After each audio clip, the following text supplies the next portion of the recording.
Sen her sabah evde, banyoda şey vardır.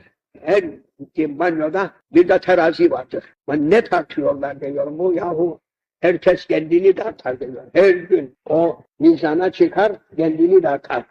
Bu tarafta başka rakamlar gördüm. Nedir dedim bunlar? Bu rakamlar yüzlük, 160, 180, 190, 200 böyle bir şey de var. Ya senin de aklın çalışmaz mı dediler. Bu boyuna göre, bu boyunun santimidir diyor.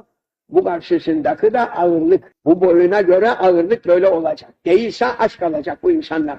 O gün sabah yemeyecek. Çok maraz edecek. Kahredecek akşama kadar.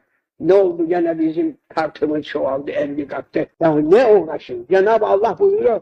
وَلَا تَجَسَّسُوا. Böyle boş şeylerin arkasına düşüp kendinizi zahmete sokmayın ey kullar. Bu tecessüstür. Nedir yahu tartı? Her gün tartı, her ay tartı. Kaç kilo çıktım, kaç kilo indim. Milletin ağzında başka kelam yok, başka işimiz gücümüz yok. Sabah terazinin üstünde, akşam terazinin üstünde.